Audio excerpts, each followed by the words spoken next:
If we don't do transformations with AI at the heart of it, they will be redone in a few years.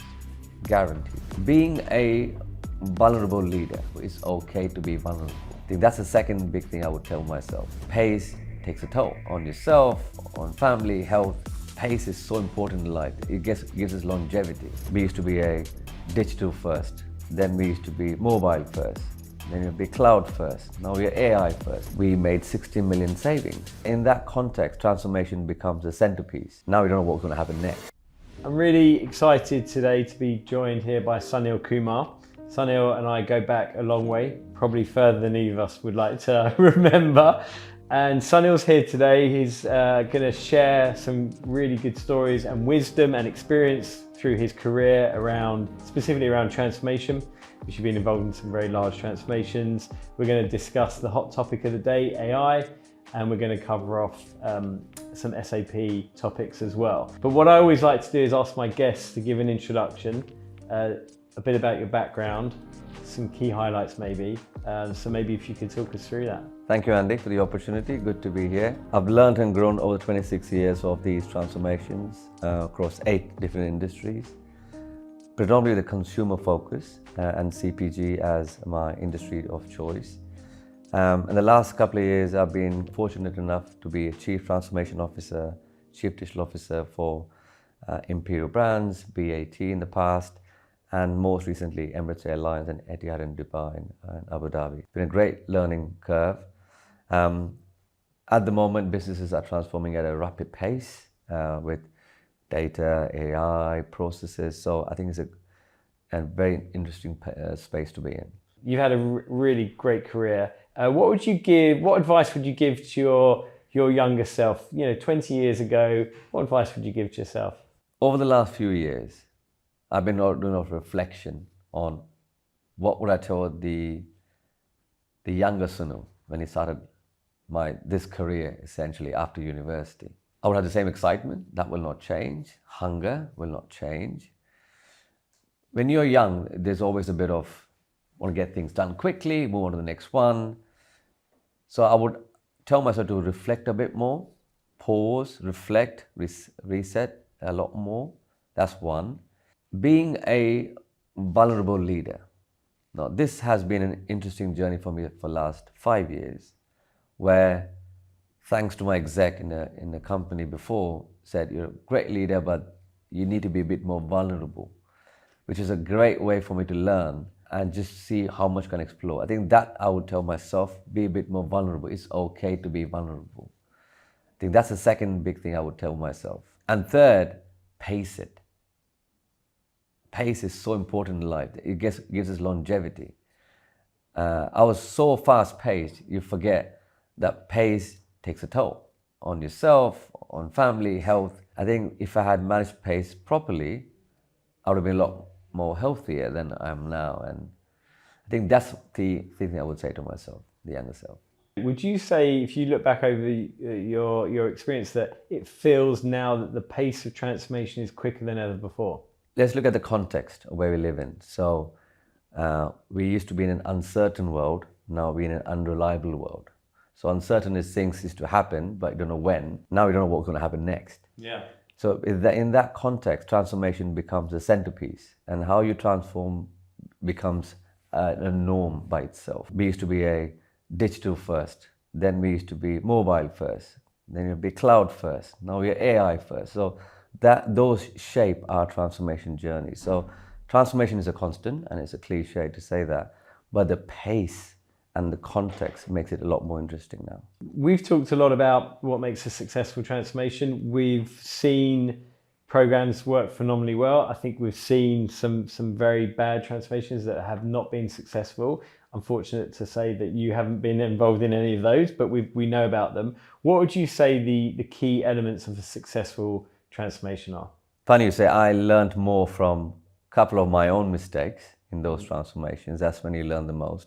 And also when you learn and share from others as well. I think there's no secret for success, but there's some foundational elements you need to have in these transformations. If they are started from a technology lens, that's the first no-no. You need to look from a people lens, change management, business change, business value, they have to be at the center of any transformation. Then people love processes. You need to have processes that are standard, harmonized, because when you have a global, regulated, federated organization or a simple organization, we find processes are similar but quite different. So the more you simplify them, you get more out of transformations. The third is operating models. They are evolving at a rapid pace. So managed service, shared services, applications are SaaS services as well. So the way we run our businesses are changing rapidly. So the op models make a big difference. Data has always been in the forefront. Now it's literally at the forefront, because for AI, you need data. Without AI, without data, there's no AI. So I think they go hand in hand. And it's all underpinned through technology. It has to go in a system. So these 5 lenses bring transformation to life. However, it's not the output they generate, it's the outcome they generate. So they have to have business value, business benefit. Without that, these transformation makes no difference to the business. So in summary, the 5 lenses of transformation are important. So people, process, op model, data, and systems. But they all have to bring business value and business benefit. I think this is where most transformations fail or don't fail. You talked there about the business and the value for the business. So I guess there's an importance to have stakeholder engagement, executive top cover and sponsorship. Can you talk us a bit about that?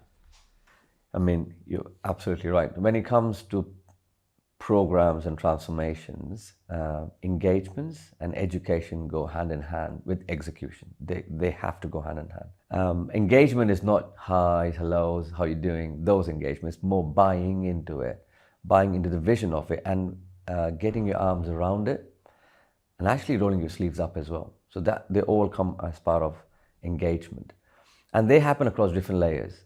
It happens at the employee level, engagement, happens as a program team engagement, and as a business engagement. So business has to run, they have to make money, they have to sell something or provide a service. So they have to be engaged and bought into that journey. So that's from an employee engagement point of view or a team point of view. The next big engagement are the execs, the one who have a lot of other things happening in their businesses. How do you prioritize this amongst those things? Because transformation and growth, they go hand in hand, but they eat into each other. It's the same employee in the end. So how do you have that balance is when the execs come into play, and the exec buying is absolutely important. The third most important one is also the board engagement, because it's their money, it's their risk, and it's their opportunity. And they're looking for returns of their investment. So how do they get those returns is critical. So the engagement at those 3 layers makes it important. Alongside engagement is education, because boards have different views in different businesses. Execs come and go, and they have their own experiences, and team members come and go. I think this is where the right talent, with the right experience, with the right mindset, with the engagement and education in mind, makes these programs successful. Good. Okay, you mentioned talent there, which is obviously a topic close to my heart, given my background. Can you talk a bit more about getting the right talent on a program? How that would work, internal, external, the balance there? So without people, there's no program, and a leader is only as good as the people. So those are the 2 things that have kept me kind of on my toes, and I've learned a lot from people themselves, and my own journey has been through that. So talent comes in many forms: soft skills and technical skills. Technical skills, we work together, we can get specialized expertise. We have Montage, we worked together years ago, and we got some good technical skills, and you need those. We also get skills from third parties, and they can scale up and scale down, so we have a different model there. Soft skills is one area where change management, business change, they are not easy to find and very hard to retain. And that is a talent pool which always gets kind of sidelined as a tick box. In my experience, I think that is the most important skill required. Soft skills that goes with a technical skill. So if you look at where you get skill, companies like Montage, like yourself, we get those skills, technical and soft skills. We have partners we work with. They bring their own skills of delivery and they scale up and scale down. And you need business skills. And this is where you have to have a good mix of good new talent and good talent from the past, because you need to know pain points and opportunities together to transform. You can't just bring fresh blood in. So that mix of new talent, existing talent, who are looking future for a focus is what brings these things to life. And then finally, you and I, when we've spoken over the years, we've talked about ownership as a key to success around processes, data, etc. Can you just elaborate on that, what you mean by ownership? So let me build on the 5 lenses I said. So ownership of people, ownership of processes, ownership of op models, data and system, they all make a significant difference. But system ownership is the easiest bit. You know who owns the system, normally the IT team or the CIO. It's quite an easier way to identify. People ownership, chief people officer, line managers, great. Op models, you have a strategy team, or operational team, or a shared service team, great. When it comes to processes and data, it gets trickier because processes are owned by the business but managed by any of these parties. Data is owned by the business but managed by IT, stored, safeguarded effectively. So process and data ownership has always been, in my experience, the 2 areas where we need to put a lot more effort on, and they have to be business owned. So, for example, in the previous business I worked, we established process ownership and data ownership at a global level, not at a regional level or a cluster level or a market level, because they're quite different in different markets and factories and regions. But at a global level, they have to be consistent. So we had global process owners, and we discussed with the chiefs at that point. They have to be I would not say order takers or taking notes, but they have to be decision makers. So the execs -1 became the process owners. So a group FD, finance director, was the process owner for finance. The chief procurement officer was the process owner for procurement.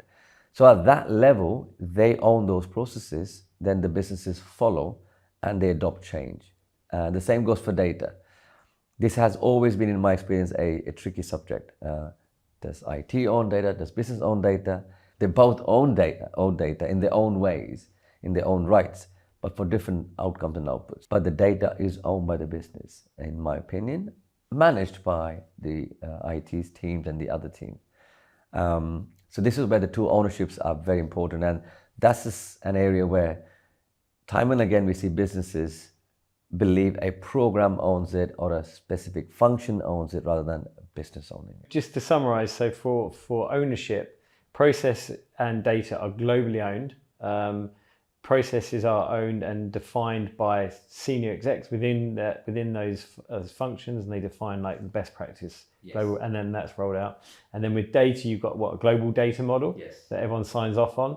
Okay, and we're going to talk a bit about SAP later, and the importance of a data model is really apparent. I'll give an example on data ownership. So in a company I worked for, DHL was a simple data. It's a vendor, and DHL, there were 58 types of DHL in process and data. And what happened, we had a different rate card in different regions on DHL. And we simplified to one DHL as one data point. We made 60 million savings because we had one rate card. So you don't need to transform a business, just simplify your data point, and you actually have revenue just sitting there in front of your eyes. So you can actually save money by simplifying data, as an example. That's a great example. Thanks for sharing it. So, Sunil, you touched on AI earlier when we were talking about transformation. Hot topic at the moment. All our clients want to talk to us about it. It feels like everything everywhere all at once. However, our observation is organizations are actually really struggling to what the start point is to scale it up to an enterprise level and see real value. I'd love to, I know you've been an early adopter. Some of the programs you've done in the Emirates were very groundbreaking at the time. Love to talk about AI and transformation. I mean, AI has picked up a lot of pace in the last few years for sure. The main challenge or opportunity for AI is what do we do with it? I mean, what's the business value add because of AI? And also what are the drivers? So there are frightened AI adopters and there are determined AI adopters. So some are like, oh my God, we have to do something about it, so let's do something. And they become use case based. Just try it out and see how it works. The determined ones are, I'm going to adopt it. And that's the one thing I've seen. And the other thing I've seen in the last few years is other regions, for example. Some regions in the world are AI native, not even digital or AI first. They start with AI. And startup companies are spearheading that because they want to go that way. Recently, I was at an event where they talked about AI products and AI stuff, and Google was presenting a few things, and Microsoft is pumping in money in. So AI for a business, AI as a product, AI as a service, the three different ways to look at it. But they all have to achieve some objective or some business benefit. To your point around other companies, so AI as an adoption comes down to how much the company wants to invest in it and for what business value. So some companies are good at it. So when we have, take an example of an airline business, their business is people, which is a lot of staff on planes and rosters, and they have thousands of people flying in, day out. And the others are machines. And that's where you spend money, machines and people on in a business. Others is almost the same, supply chain, finance, procurement. So that airline said, what can we do to adopt something that makes our life a lot easier? So cabin crew, thousands of people apply for cabin crew applications. Beautiful life, travel around the world, good lifestyle, lots on TikTok. I think that's what they enjoy. But there are thousands of them from all around the world, and a small HR team. We're all good in the world. They can't go through all of those. So we used HireVue as a hiring tool. We put some logic on it. We looked at phrases, terms, facial expressions, examples I've given. We fed that model and it picked the top 10, top 5. It took a few iterations to get there, but when it got those that became a norm. So that's some companies are good at. The second was spare parts. There's a massive cost on spare parts. So we look at, as the machines get older, these machines at some points, they break down earlier than the others. So through AI, we knew which spare parts can we order earlier in advance at a cheaper rate, that when they do come for maintenance, you can fix them proactively, not reactively. So airline industry is one of those industries where they are looking at costs because margins are really tight. So business with tight margins always wants to take these opportunities to get slicker in their operations and their service. So I think one area is there. But if you look at the essence, AI has to come through business use cases, business value cases. And then we look at, for that business value case, which could be a risk or an opportunity, what data do we need, what process do we look at, and how do they work? So for a dedicated use case with the data, process, and operating model combined, you make something out of it and you get business value and get more adoption. I think this is where companies are heading at. Now, where are they heading? Some companies want to sit, wait, watch. Maybe others fail and others succeed. So some want to be a fast follower rather than a trendsetter. So want to take that, now can you make it slicker? So that's what some companies are heading at the moment. So it's more use case based. We need to have the processes and data and op models aligning to those use cases to bring business value. And if that generates more value, then it becomes AI. The one thing I have learned, and I'm getting that through my networks as well, when I speak to peers across different industries, if we don't do transformations with AI at the heart of it, they will be redone in a few years, guaranteed, because they are now part of transformation, not an add-on or an outcome of transformation. I think that's the trend we'll see in the next few years. And the next thing I'm seeing, or I may see, and I'm pretty confident I think we will see is the way we engage, the way we experience will change. Keyboards may be a thing of the past. So how we engage and experience those transformations through AI will also be evolving a lot. So that's so one of the key takeaways is an AI first transformation approach. That's a key takeaway there. I think one of the things, the other trend that we're seeing is organizations with such legacy, and don't just mean legacy systems, legacy processes, and dare I say legacy people, in the sense of people invested in legacy processes. Often it's not the technology, right? It's all the other things that fail, as we discussed. So Sunil, you've been involved, as we said, major transformations, and many of these transformations have had SAP as the technology component. We've talked about making sure it's not an SAP transformation, it's a business transformation enabled by SAP. But I'd love to get your view on SAP. I know you're connected to the organization. Let's start with a really open question. Where do you see the current SAP landscape? Current landscape gets a new name every few years. So SAP as a product company is also evolving. So the products and services are getting in line with AI first as well. So they have quite a few new products. They do have new products, old batches new, and a bit of evolution to the products as well. So as a product company, they're also transforming. Through my engagement with their leadership team, you could say it's not just products and services, their own ways of working. It's been transformed as we speak. That's why they are looking at how to make themselves slicker, and even the regions are getting a lot slicker at the moment as we speak. So SAP as a product is evolving, the service is evolving, and the clients are evolving. So the offerings they have for clients has to be in tune with not what the client needs now, but what it needs in the future. Because SAP programs take not 1 year, 2 years, they take 3 to 4 years. Things go rapidly different in a few years. So how do we build a product or a service or a capability which is fit for future, but you're building the future now, is where you have to be quite close with SAP. SAP is a product. Yes, there are quite a few ERPs around. SAP has been there for many years, and you continue to say. And to your question earlier about legacy. So when you have a large, global, multicultural, federated, regulated business grown through mergers and acquisitions, you have legacy. Some call it history, some call it legacy, but they're together. They come with their own processes, people, mindset, data, systems, the same thing we talked about, ways of working, op models. And a global company has to get it all together because you have economies of scale, you get to know what's where. So these companies have that history, what we call legacy. And for them to be future ready or future proofed, how do you bring them along? SAP is a good enabler for that.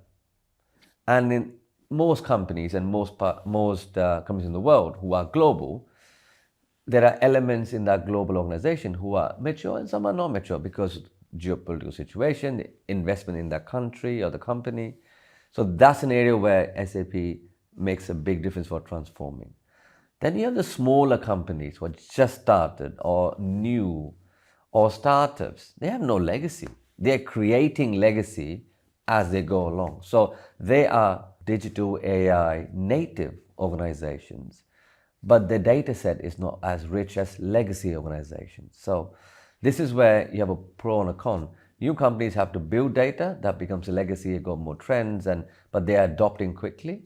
The old companies have legacy data, legacy processes. The company runs on it, so you can't just say goodbye to them. But how do you standardize them? How do you harmonize them? That takes time. And to get the board engaged, have the investment there, and the continued investment and buying into it is what these programs are successful or not. And SAP as a product is helping those businesses. Yeah, we've seen SAP's product offering evolve rapidly over the last 18 to 24 months. Yet we've seen adoption of some of those new products slower. And what's your view on that? SAP products are not cheap. They're expensive. They are heavy in investment, and it takes a while to get the benefits out of it. So some companies are, as I said, either frightened or determined, let's go in, let's get it done. The frightened ones are, let's wait, let's watch. So because the investment is so high, you need to be cautious of the return on investment. Second, in my experience, I've seen many of these programs fail or stop or reset more often, that you lose momentum, you lose buy-in. That's why these programs are they're successful when you have continued buy-in unto your first, second, third market or factory. So that's one area where we see most of these businesses who can learn from. We've covered some really interesting topics. For me, the topic around transformation, for me, the key takeaway is around the business driving the transformation. Yes, there's the elements of people, the process, and getting the buy-in, but it has to have a really strong business case and sponsorship. Really enjoyed your insights on AI and how taking an AI first approach to transformation. That's super topical. So wanted to thank you very much for joining us. You've recently transitioned, as you said, from Imperial Brands. What's the plan next for you? Doing some fractional work at the moment for different businesses. I'm supporting a few partners as well on how they could better serve businesses as we move along. It's interesting to meet other businesses where they are in the journey and about the frightened and the determined scale. So supporting and guiding them is an area I'm looking at, advising them, assuring them, helping a few industries look at the bigger picture as well. A lot of board members and CEOs get a lot of information, data and AI, but making more relevant for their industry is what I'm looking at the moment. There are many roles to do it, so a fractional role sometimes becomes a gig, but to transform businesses as a CDO, as a fractional work, how are different areas I'm looking at the moment, just to make sure the businesses can learn and I can learn in that process as well. Great. Well, I look forward to continuing to see your career flourish. Thanks for coming in. Thank you, Andy.